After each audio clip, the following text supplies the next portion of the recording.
Bonjour à tous ceux qui, comme moi, ont décidé de créer un site web, un blog, en partant de zéro pour générer des revenus passifs sur le long terme. Encore une fois, petit rappel de la vidéo précédente, nous avons construit une maquette de nos principales pages, à savoir la page d'accueil, les pages catégories qui regroupent l'ensemble de nos articles et les pages articles. Je vous ai aussi présenté la composition d'une page web avec le header, le body, le footer, et je vous ai aussi présenté plusieurs extensions pour construire des pages personnalisées facilement. Si vous en êtes au même niveau que moi, alors vous devriez avoir un site avec un design unique et adapté au sujet que vous souhaitez traiter, un menu clair et intuitif, des catégories qui vont pouvoir accueillir l'ensemble des articles que vous allez mettre en ligne, un header et un footer déjà remplis. Pour les plus autonomes, vous avez peut-être même déjà pensé à un logo ou un slogan. Dans cette vidéo, nous allons remplir ce site qui pour l'instant ressemble à un squelette avec son système nerveux, mais qui n'a pas encore de muscles, de chair et de peau. Aujourd'hui, je vous le dis, on va écrire. Et le moindre petit endroit qui peut contenir des mots, on va pas l'oublier. On commence tout d'abord par la page d'accueil. Je vous avais recommandé dans la vidéo précédente de garder un ou deux blocs de texte entre vos articles pour pouvoir enrichir sémantiquement votre blog.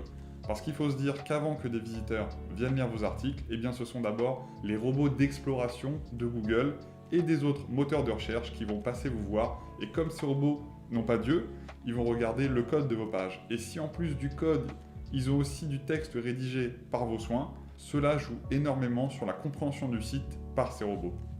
Dites-vous qu'en 2022 et depuis quelques années déjà, un beau site, ça ne suffit pas. Il faut penser en même temps à vos lecteurs, mais aussi à ces robots des moteurs de recherche, parce que c'est eux qui vont vous positionner et qui vont vous permettre de toucher votre audience. Sur le site, ça donne ça.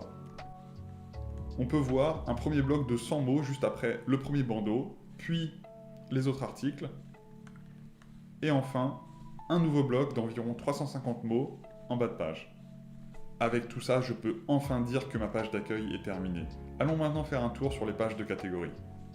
On peut voir que j'ai rajouté du contenu également sur mes pages catégorie tech, mobile, business et toutes les autres. Pour ajouter du contenu, c'est très simple. Vous allez cliquer sur modifier la catégorie et vous arrivez sur l'interface d'administration de WordPress. Et vous ajoutez votre contenu dans la partie description. Vous n'oubliez pas d'enregistrer et vous faites la même chose pour vos autres catégories avec bien entendu un contenu différent. J'en profite également pour vous dire que j'ai ajouté des logos qu'on peut voir ici et également du contenu dans le footer et que j'ai également enrichi ma page à propos et contact qu'on peut voir ici et la page de contact très simple avec juste l'adresse mail. On en vient maintenant au sujet principal de la vidéo, les articles de blog. Alors je ne suis pas journaliste, donc je ne vais pas vous apprendre à écrire. Je pense que vous savez rédiger sur des sujets qui vous intéressent, que vous savez aussi vous documenter sur Internet ou avec des livres. Donc je pars du principe que vous avez un document Word ou un autre éditeur de texte avec des articles qui sont déjà prêts.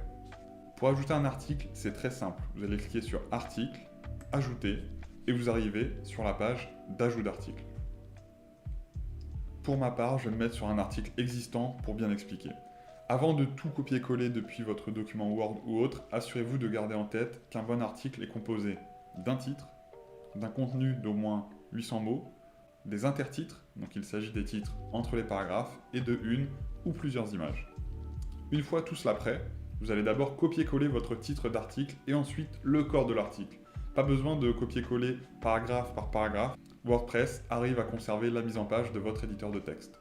La prochaine étape est d'attribuer une catégorie à votre article. Ça se passe à droite, vous cliquez sur catégorie et vous sélectionnez la catégorie associée à votre article.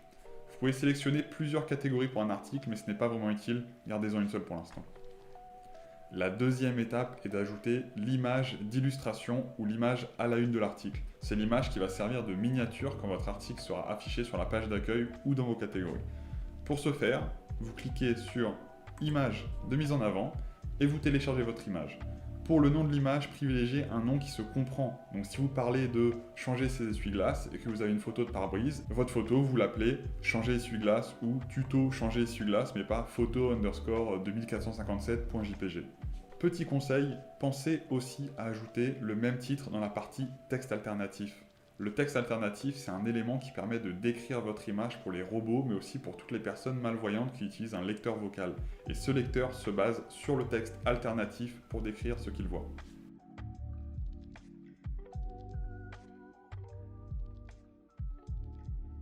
On passe maintenant à une partie très importante, il s'agit du SEO. Votre site, il va apparaître dans les moteurs de recherche, comme Google, et quand on tape un mot-clé dans Google, on a une liste de résultats avec une adresse web, un titre en bleu qu'on va appeler balise title, et généralement 2 lignes de description qui s'appellent métadescription. Ces 3 éléments qui sont visibles uniquement dans les résultats de recherche et pas sur le site sont gérés depuis le plugin Yoast SEO que l'on a installé précédemment. Donc je vais aussi rédiger un titre SEO d'une longueur maximum de 60 caractères, ainsi qu'une métadescription de 155 caractères maximum. Je vous recommande de ne pas copier-coller bêtement votre titre d'article et l'intro du texte, mais de bien rédiger ce title et métadescription. Pour l'adresse web, l'URL ou bien le slug, il faut reprendre le sujet de l'article, mais il ne faut pas mettre d'espace. On va utiliser des tirets entre les mots, pas de majuscules, pas d'accent, pas de CCD ou d'apostrophe ou des caractères spéciaux. Si tout est complet de ce côté-là, vous pouvez cliquer sur Publier. Ici, moi, j'ai Mettre à jour parce qu'il s'agit d'un article que j'ai déjà mis en ligne il y a quelques jours.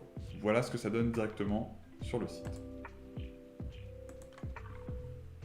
Sur la page d'accueil, j'ai bien mon article, je l'ai là, je l'ai aussi en bas et je l'ai sur sa catégorie Tech.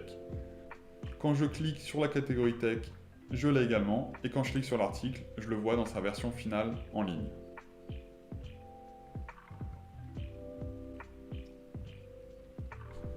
Comme vous pouvez le voir, j'ai déjà créé 6 articles sur le site et je n'ai pas fini. Je compte en faire 2-3 par catégorie avant de mettre tout le site en ligne, donc j'aurai environ une vingtaine d'articles au total.